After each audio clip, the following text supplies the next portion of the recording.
In 2015, John St. Julian opened the doors to Feather's Tail Children's Village to help alleviate the suffering of special needs children he witnessed in Tanzania. Feather's Tail successfully provides a safe and loving home to over 170 people, proving that every disabled child can have their quality of life drastically improved. John and his team are now expanding to new areas to help more children living in crisis with the help of our wonderful donors who make this work possible. The second children's village is now in the works and will become the blueprint to eliminating the suffering of every special needs child in Tanzania and beyond. The self-sustainable village will be home to over 300 children within the 4 children's homes.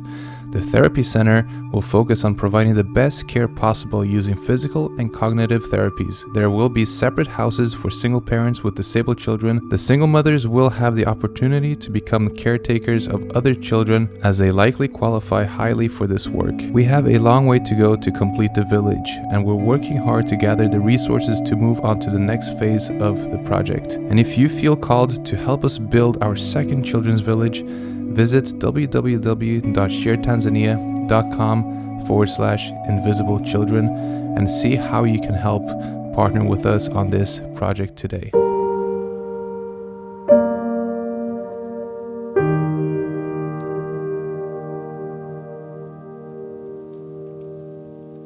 There is a foundation to the weaponry of our adversary, of the satanic, of the fallen. And this weapon is being used in your life. It's being used in the lives of your children. It's being used in collective society. And it is being used to coerce us towards a new world order. The world is going to change. We have to accept that. And the future of governance and relationships internationally are going to have to evolve. And so there will need to be new ideas. And so if you take away the negative connotations of the term New World Order, it is a certainty that our future does need to be managed and directed. The problem that we are facing, however, is that Satan's move within the New World Order is to take humanity into a position where we become a self-generating battery pack, where the valued energy of Satan, which is extracted from humanity by misleading us, by bringing us into the fallen state, by taking the gift of the vitality of life that we are supposed to nurture and protect to fulfill our destiny, to live out the will of our Creator compassionately in love for our lives. That energy, instead of being nurtured and valued, is being extracted.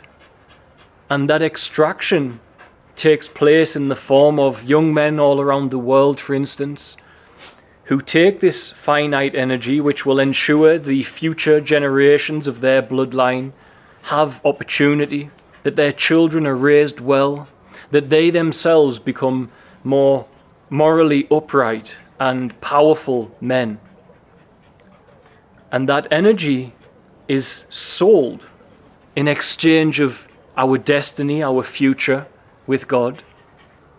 They are selling it in small packages to corporate interest, to porn stars, to prostitutes, to drug manufacturers, to people who wish to simply own their attention in exchange for revenue, advertising revenue or alike. And so the sale of our soul is a daily ongoing situation for a great many. And this not only is an ongoing situation, it is their way of life for many, from childhood until death.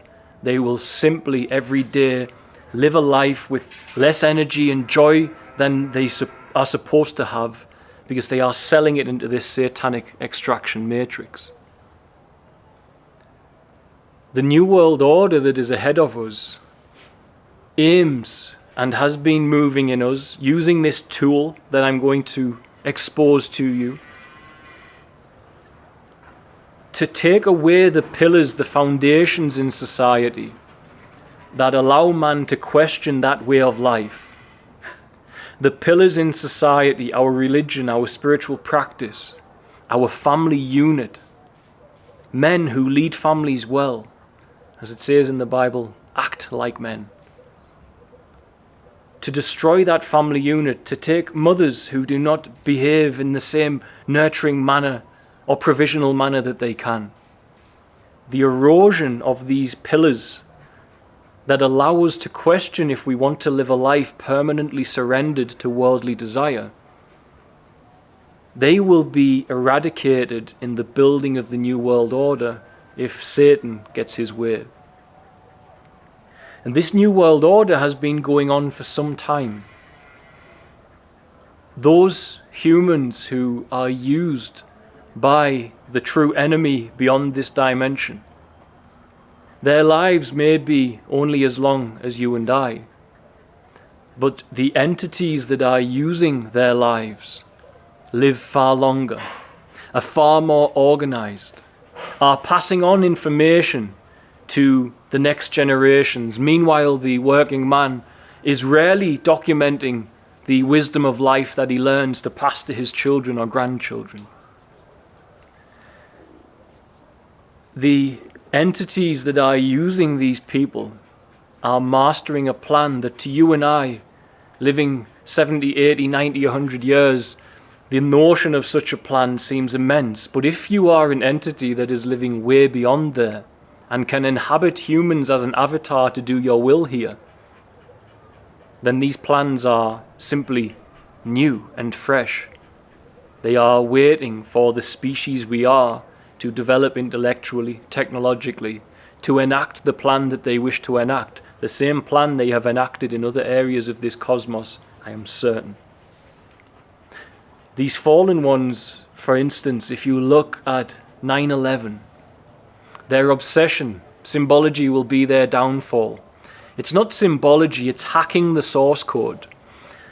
Lucifer, the fallen, they have gathered endless information about the workings of our Creator and the field of conscious creation, time, space, and matter that we are in. Time, space, and matter is governed by many physical laws, spiritual laws we don't necessarily see. But, for instance, things like mathematics and numbers, they are part of the fabric. On September 11th, we all know that the Twin Towers fell. We were told it was a terrorist attack by an external force who simply hated democracy. And yet the day before 9/11, Donald Rumsfeld told the world that we have lost track of $2.5 trillion US. And the following day, all of the evidence that could possibly say where that went disappeared with the Twin Towers. How many of you know that? How many of you know that a decade to the day, the father of the president in power when that event happened was the first human being to use the term publicly in politics, we need a new world order.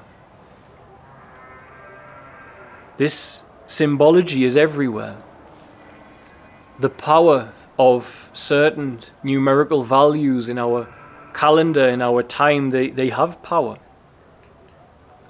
The 11, as you know, God uses this in my life, used it as a doorway to open me to come here. 11:11 is a time, a gateway of manifestation, a nudge from God. At that time we should be giving thanks. We should be holding our joy. We should be constantly in a state of unceasing prayer. And when that comes, it should be present with us. World War I ended on the 11th hour of the 11th day of the 11th month. In the UK, at 11 minutes past 11, at 11 o'clock on the 11th of November, every year, they ask masses of people to stand in respectful silence for the war dead. They ask masses of people to generate a certain frequency energy at that time. And due to the energy grids of the world, as you look around at all of these peculiar, for instance, obelisks and so on, which exist in every developed area of the world and have done since Egypt, you must ask what it is that Satan is doing to our energy when we commit to giving this somber heaviness on this sacred time. The way by which this is all being navigated is through division, separation. And this is closer to home than you realize. For many of you who have only lived in separation, you are trained to be in separation, not only in the world and between your fellow man, but internally. And this is part of the fall of man, and this is part of Satan's power over us. I last week saw a video, forgive me for going personal. This is not a personal video or matter, it's about humanity collectively. It's about we who are wrestling not against flesh and blood, but spiritual wickedness in high places, other dimensions that are here, affecting your life. A video was at the top of my Facebook feed and I commented, because the video, it was men fighting, grown men fighting on the street, groups of them. No decorum, no diplomacy, no centeredness, no compassion. The love and empathy of Christ, the turn the other cheek, that which would allow them to separate from the primitive nature of following instinct and emotion, and allow them to follow the elevated nature of spirit which comes with compassion. As I saw this happening, I wrote a comment on the video that someone had posted, and I said, all of these people are behaving like primitives and they need God. This is all I could say, watching grown men fight one another, watching grown men in front of women and children at an age where we are educationally, technologically and spiritually capable of being far more than someone who lugs fists around to deal with an issue, a conflict. Fighting and conflict does not better the future of humanity. It never betters society and its development. It doesn't assist in ensuring the safety of future generations. It's just constantly holding us back. If we could work purely in unity and love, we know for a fact this is true. People replied to me claiming that I was racist because the people fighting were of different colours. Some wrote the charity that I am the founder of and said this man called black people primitive. I did not mention race. I said these people here in front of me are all, I used the word, are all behaving like primitives. I had conversation with people whose minds had been programmed, people who were black, who had trauma within them that they hadn't followed the truth of Christ and forgiven it and letting it go. And it was being used against them by Satan. They had this division, this rivalry, this assumption that if a white man says that these group of people fighting are primitive, he must be doing it racially. I watched Morgan Freeman talk about the notion of Black History Month and said, I don't want my history bringing down to a month like you don't either. And he said, how do we overcome racism then? And he said, you stop talking about it. You see me as Morgan Freeman and you base me on my merit, on my achievement, on my ability, on what I bring to the situation, to life, to my family, to the world. And I see the same in you, no matter the colour. We don't see it. And in my life, having raised children, even as a single father before I met my wife, who are not the same skin tone as I am. I truly can say I don't see this. I see a human, I see a child, I see a man, I see a woman. I don't see a division here because of skin. It seems silly to me. But these people were programmed with rivalry. And this rivalry was in them because of separation. And this separation has been pounded into us by Satan. And yes, in the past, this separation has manifested in terrible ways. We look and we say that racism was the cause of, for instance, slavery between Europe and Africa. And yet North Africa was enslaving Europeans before the colonialist era. Was that racial, or was it simply that we are wrestling against another dimensional enemy? And this other dimensional enemy, through separation, takes us away from the truth of our nature, which is a nature of unity and love. And we fight to return to that unity and love, enlightenment, spiritual rebirth. It's all a return from separation and rivalry, Satan's tool, to there. Separation is the core foundation of Satan's power to bring the New World Order and to control you and your family. It's the core starting block. It's the head of the snake. And you might not see it because when you think of separation, you think of things like race and gender and politics and left and right and different religions and so on, and different cultures. You think of it in that way. But when I say separation, I mean the one inside of you. The one that you every day engage in and don't realize that's what it is.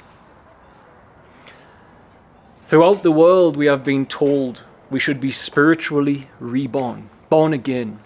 For us to walk in the spiritual rebirth that Yeshua spoke of, that others have spoke of, there must come a time where you walk through your day, be it for a minute, an hour, for a period of your life, but it must come to you, this state of beingness, it must come to you, whereby you walk through your day, free of agenda, simply yielded to the will of God, yielded to God's plan for your life, and therefore, to be yielded to it, to become a servant of it, you must become nothing more than a human being who moves as loving awareness.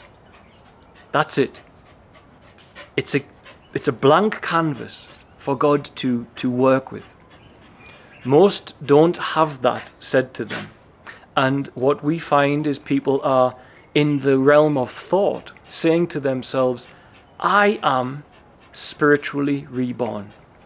And yet, they have an image of self inside their mind, and this image has a structure in thought that says, I am spiritually reborn. But the image of self is driving life, not the will of Creator. We must die and Christ be born.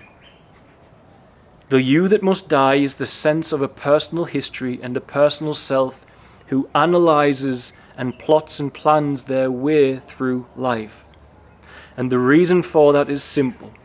If you are to live as Christ asked, with a love without condition, if you are to move compassionately throughout your life, if you do not move as loving awareness and you move as an ego that is a Christian, for example, you are not conscious of each present moment.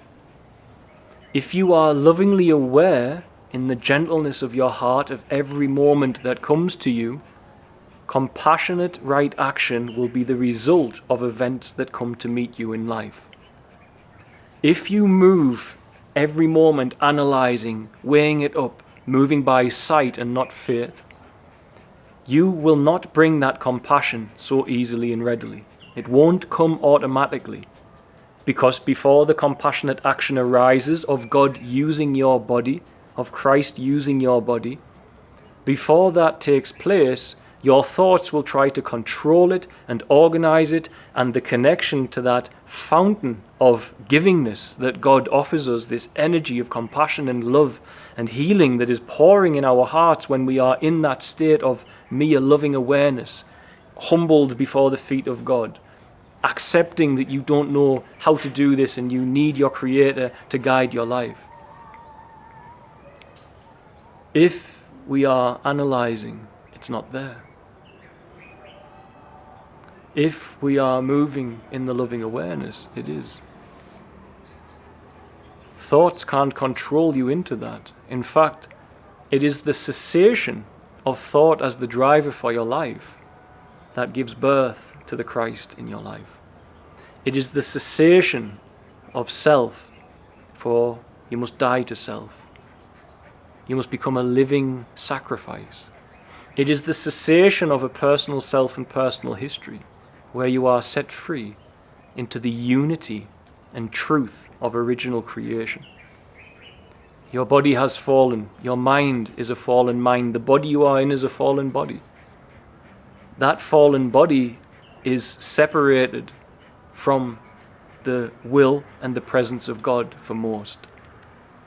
That separation is caused by one thing: thought. If you move through your day, if you sit simply humble as a child, unless you become as children, you may not enter the kingdom. If you sit humble before God, just lovingly aware, not organizing, not analyzing, not labeling, not observing. If you observe reality, you create an observer inside. You create separation. If you analyze reality, you create an analyzer inside, separation. Faith is a unity with God which has no separation. So it's not observation, it's not watching and analyzing, it's mere awareness, loving awareness. If you stay in that state, if you stay in that presence, and you bring a thought in and try to organize it, you will feel the energy shift as you separate into the matrix self, the self based in thought. Now we need an ego. We must be an individual within the world that we are in. We are not just a white cloud of consciousness floating around here. But we must not allow it to be the boss. The ego is a wonderful servant. It's a gift. But it's a horrendous master. If you manage to attain loving awareness state of consciousness, which is ultimately to be humbled before God, to say, I don't know what I'm doing, who I am, or where I am. And many will say, but I know where I am. I'm in Tanzania, for example.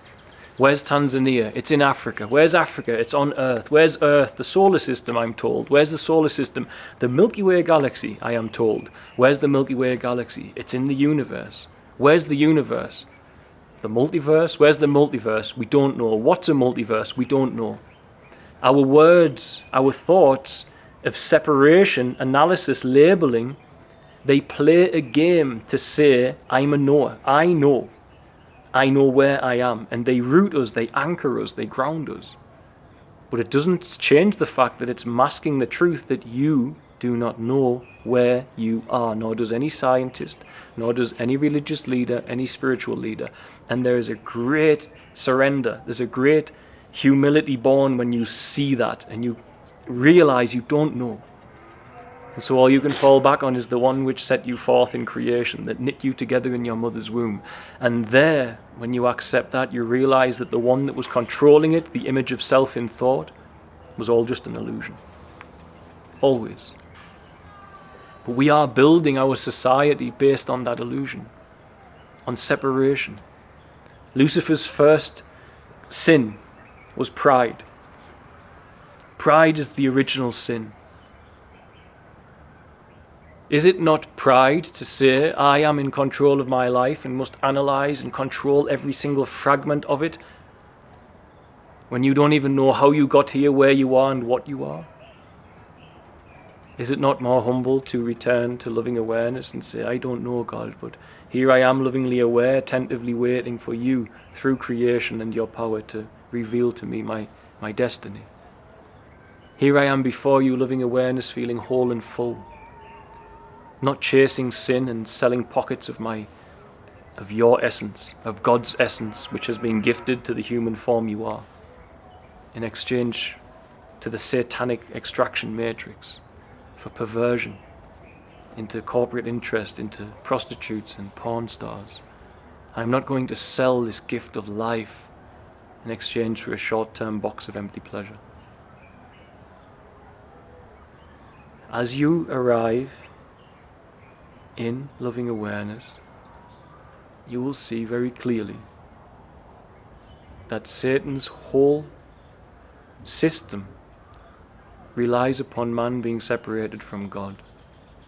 And that which separates man from God is not corporations, it's not the government, it's not the Freemasons, it's not the Rosicrucians, it's not the Vatican, it's not all of this.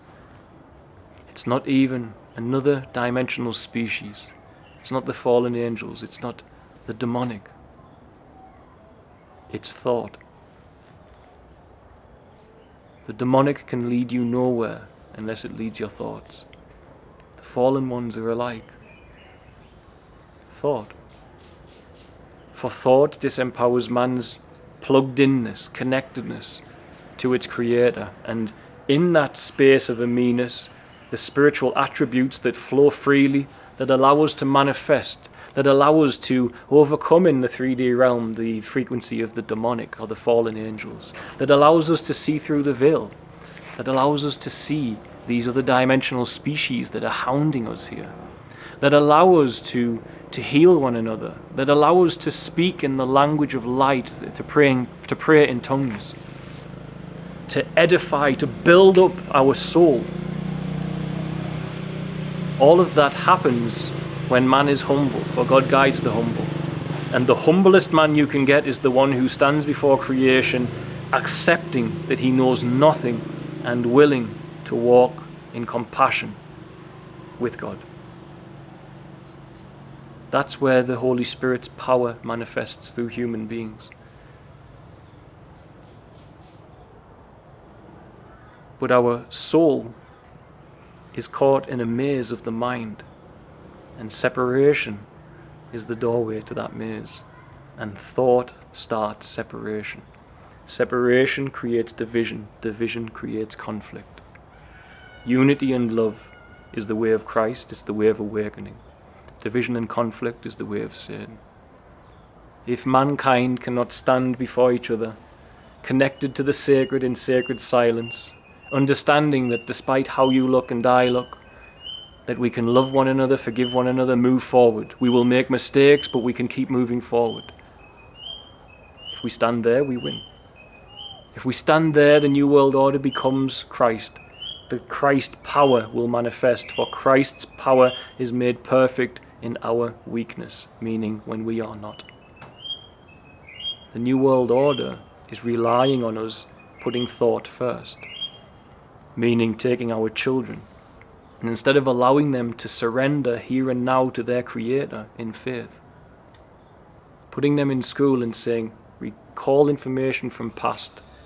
In the future you will graduate, and constantly moving between memory and anticipation of future, never grounding them in the presence of God, and with it their true power as a human, their spiritual toolbox. And the New World Order aims to make the ability for mankind to sit in that presence with God even further away than it is today. And it can only win in your life and your children's lives if you continue to live your life not realizing that thought is a gift, it's a tool, but it is not who you are. And to the degree you believe that thought is who you are, is the degree to which you live in separation from the truth that you are God's child and God's power is in you, and you can speak to your mountain with the authority and power of God instead of talking to God about your mountain.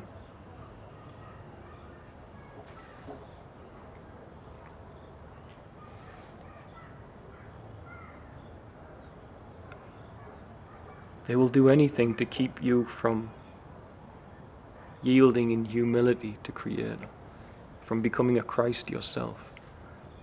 For you must die and Christ be born. We need education. We need to know how to use our memory, but we need to know how to anticipate the future, yes. But I say, beyond all of that, we need to know our true capacity as human beings. And the fallen ones are terrified of that. Because it doesn't matter how powerful they are. It doesn't matter which body they are infesting.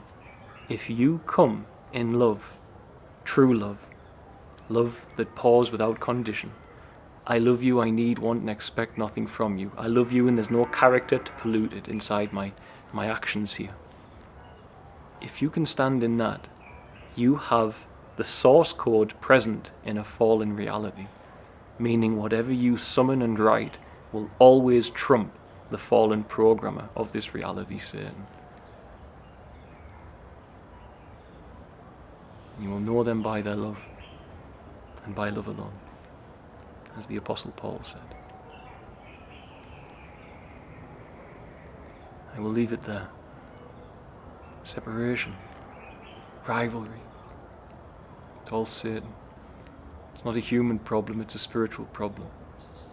You all descend into this reality from the realm of spirit as souls connected to an eternal love, a love that knows no condition. And this matrix has got you amnesic and confused. And if you connect back to where you are from, there you conquer the matrix. There you conquer worldly desire.